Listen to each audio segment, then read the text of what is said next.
Good morning, everyone. Now I see in the paper, where Gabriella Morris, trust me, the woman have a spirit like Portia Simpson Miller. Mr. Pharmacy, this girl enter into this thing, I can see Mama P in her. And she was discussing about the rather and the fertilizers and the thing about the farmers and the corruption in the farming. I mean, I tell her, say it was so, oh God, me say it was a powerful. When she was in the House of Senate, in the Senate, she is talking, and I'm telling you, it's. Oh my God, I can't, I don't know when the company top here, I can't explain. You have to see it for yourself. And I see when they did a white turkey from the other side, get up a bubble and a chat, all kind of foolishness. And it's like, who? Gabriella said, listen, I may walk and talk with the people. Them.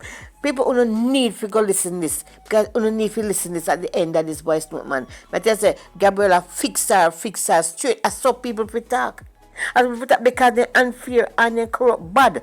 And it's like the whole of them stay alike. There's none better than none. It's like the whole 49 of them or 50 of them and none of them not decide 50. None can tell this one say, alright, do better, alright, do good by that, do good by the farmers, or do good by the hotel workers, or do good by the teachers, or do good by the doctors. You understand me? Do good by the taxi men. None. Everybody just stand up and just do the evil to the poor Jamaican people, and none of them. No, sir. Oh God, this not healthy. This no look good. We are all Jamaicans, and everybody need to be treated fairly. Everybody need to be treated fairly. And when I see young Gabriella get up and trust me, that girl is fit. She fit to be a member of parliament. She fit even to be a prime minister. Girl, hold on, because trust me, you're coming on strong. I mean, love how you come out strong on this one. Then to unfair, man. They unfair. Them disgust me. I don't know what kind of and when them do them corruption and they get to a bubble them foolishness for them say I cheer the man like something good them do. Come on, we are Jamaicans and we need to be treated better. Wicked set up pack them. They call like a pack of wolves.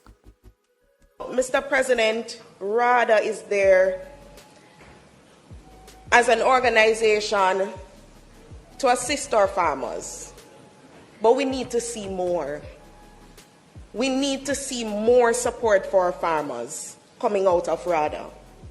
And we spoke earlier about the cost of corruption in agriculture. And I know that we don't want to touch it, but it is a real matter. Because when there are implications of fertilizer not being given to those who need it most, but being sold, that is a dangerous road to go down. And whether or not, on a point of order once more, go ahead. Mr. President, yes, lies bite. There was the Auditor General's report did not allege any corruption, and it did not, what it said expressly was that they were concerned that they did not have the beneficiary list in all of the bags, and they were provided. There is, Mr. President, no allegation of corruption comprised in the Auditor General's report, and any attempt to try to have those things embedded in Hansard or that fertilizer was sold. it's in the report. They have been responded, so I will check on that as well. But you guys are very, I just have to say, Mr. President, that these utterances that are being made demonstrate the utmost irresponsible and disregard for the importance of the relationships between Jamaica and the countries who have been providing such strong support for our farmers, which they have felt and has increased their productivity undeniably and indisputably. All right. Thank you, Mr. President. It seems like the minister is more concerned about relationships than the farmers who need these resources. It is in the report.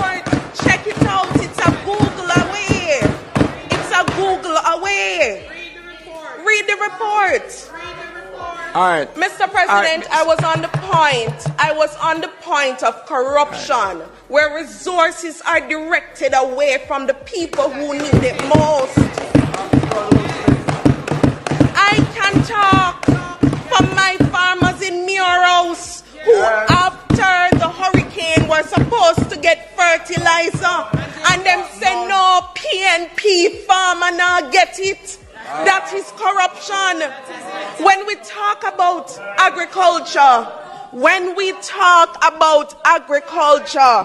listen, you can't tell me the experience, and it's me walk and talk with them. That's right. Mr. President.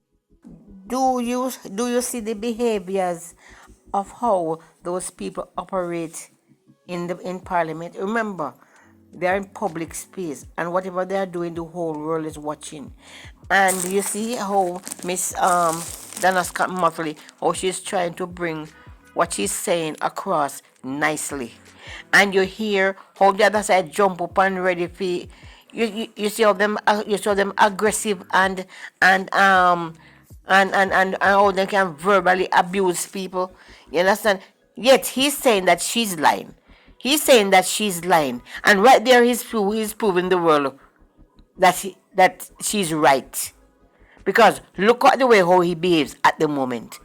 Look at the way how he behaves. The lady speaking with a smile and trying to bring her point across, and you see how him behave. You see how he ready to behave. That I don't know how the man with the speaker way up then have high blood pressure, because you see the heated argument that's going on there. No respect. Those people have no respect for nobody. I not even know if they respect their own parents. Those set of people. You understand me? From the other side, they don't respect. They don't respect women. Because Miss Cutman, she's a nice person. And look at the way how he behaves to her. You understand? And Miss Mottley could be his big sister. Maybe even mother too. Because the fight got blow up like them something there. That's what I was saying. What are in road? You ready for talk?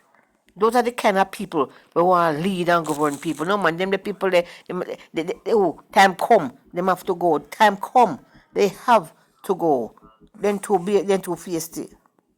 Dawes says the death of the 24 newborns this month at the Victoria Jubilee Hospital points to a deeper systemic failure in the healthcare system of newborns at the facility. Shane Masters reports. Shadow spokesman on health, Dr. Alfred Dawes, is demanding that Health and Wellness Minister, Dr. Christopher Tufton, release the full mortality data for the Victoria Jubilee Hospital from 2020 to present, as he suggested that deficiencies at the maternity hospital could have compromised the care of the babies. He rejected the explanation given by the Chief Medical Officer in the Ministry of Health, Dr. Jacqueline Besesa McKenzie. Prematurity is a medical condition, not a cause of death. Victoria Jubilee continues to suffer from overcrowding, understaffing, and outdated infrastructure. There's a chronic lack of essential resources, including cooling blankets, ventilators, and proper parenteral nutrition for neonates. These deficiencies, combined with inadequate staffing, compromise the hospital's ability to manage high-risk pregnancies and provide life-saving neonatal care.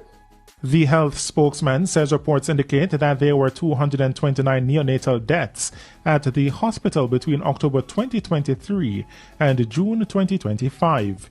He has called for Dr. Tufton to confirm the accuracy of these figures. Meanwhile, Dr. Dawes says a spike in neonatal deaths and a high maternal mortality rate reflect a public health system in crisis. Dr. Tufton must answer the following. How many neonatal deaths have occurred at VJH annually over the past 5 years? What has been done to improve these outcomes? What budget allocation was made to neonatal care? Was there a breakdown in infection control? And importantly, why was the public not informed sooner? Jamaicans deserve transparency and accountability. These were not statistics. These were children. O'Shane Masters, TV. I've taken note of the response from the Southeast Regional Health Authority and the Ministry of Health as to the cause of the deaths of the babies at Victoria Jubilee Hospital. First of all, reject any notion that these babies died because they are premature. Nobody in medicine knows what a fragile baby is. These are real babies. You are admitted to an ICU when you're very sick. A baby is admitted to a neonatal ICU when they are premature or they're very sick. So to say that they're premature and have low birth weight is the reason why they died is like saying that a diabetic died because they have diabetes when you weren't treating the diabetes appropriately. So do not allow them to change the narrative. The other thing that I see going around is that there was no infection, as if this is some great achievement. This actually makes everything look worse, because if it is that it wasn't an outbreak that you can identify and treat, and it is just because of a result of chronic understaffing, poor supplies, overcrowding, and a lack of investment into the development of the neonatal ICU.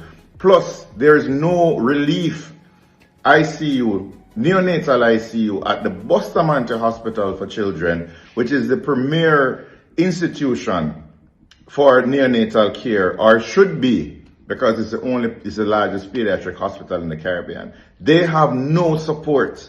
So once you are in the neonatal ICU at the Bustamante Hospital for Children, if anything goes wrong there, that is it. There's no relief. The government has not made the investments that has been necessary to upgrade that ICU space, in spite of all the talk that they made in 2015. As a result of that, something as basic as a portable X-ray cannot be used to diagnose respiratory illnesses and whether or not you have air outside of the lungs, the proper placement of tubes, etc. To diagnose air outside of the lungs in some kids, in some babies, what doctors and nurses have to be doing is to shine a flashlight to see if there are any shadows like that. Or when the babies are stable enough, to transfer them to KPH on bumpy corridors while breathing for them using an ambibag artificially to get them to get the scans. It's unacceptable. Do not allow them to change the narrative. All the outrage out there by the parents, the families who have lost their loved ones, and the families now that are fasting and praying as mothers go into delivery at VGH and other hospitals, they have all right to be outraged. Do you see the behaviors of how those people operate in Parliament? Remember, they are in public space, and whatever they are doing, the whole world is watching. And you see how Miss Donna Mottley, how she's trying to bring what she's saying across nicely, and you hear how the other side jump up and ready for you see how them aggressive and how they can verbally abuse people. You understand? Yet he's saying that she's lying. He's saying that she's lying, and right there he's proving the world that she's right.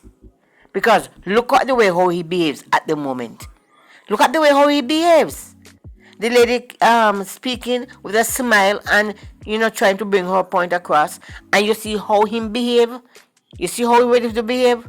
That I don't know how the man with the speaker way up then have high blood pressure, because you see the heated argument that's going on there. No respect. Those people have no respect for nobody. I not even know if they respect their own parents. Those set of people. You understand me? From the other side, they don't respect. They don't respect women. Because Miss Cutman, she's a nice person. And look at the way how he behaves to her. You understand? And Miss Mottley could be his big sister. Maybe even mother too. Because the five guys got blow up like them something there. That's what I was saying. You're in road. You ready for talk? Those are the kind of people who want to lead and govern people. No man, them the people oh, time come, them have to go. Time come, they have to go. Then to face it. I was trying to urge Senator Abka Henley to speak instead of you, Senator Gale, since he has threatened to assault me in the chamber. What? With his words, Senator Camilla Johnson-Smith. And I'm not, you're getting very anxious because I've not completed my statement. He has spoken about me in public before from a platform, and he has indicated that he also intends to do that today. I will not be able to respond.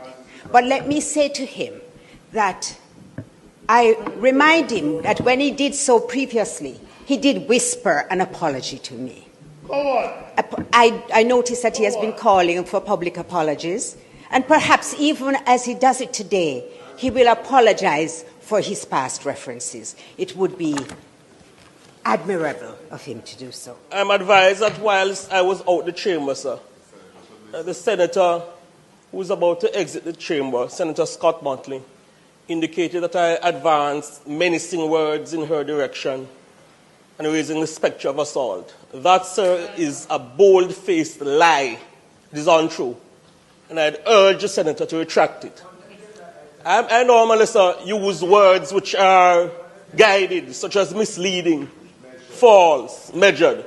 But that, sir, is a bold-faced lie, and I'll urge her to retract it. There seems to have been some, as I said, I didn't hear it. You brought it to the attention, and Senator Abka Henley has indicated that he did not make the comments. All right?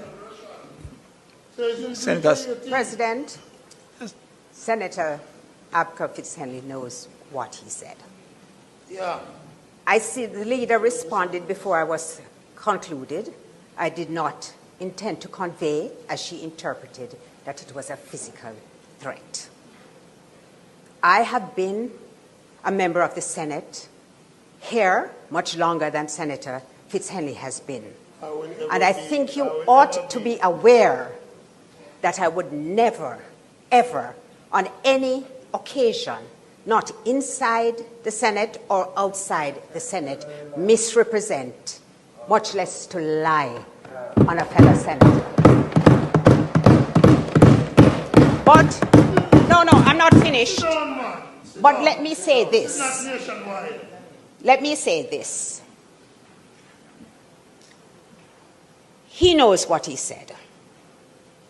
He knows that I invited him to speak before I left, because I wanted to hear for myself what it is that he intended to say. There are many things said in this House, which, as you are aware, President, do not get broadcast, but are heard. So I will say, I leave Senator Henley to his own self. I am not intrigued by the remarks that he has made about me. And it leaves no impact on my soul, because it can only hurt or demean me if it comes from somebody who I hold in high regard. If it pleases.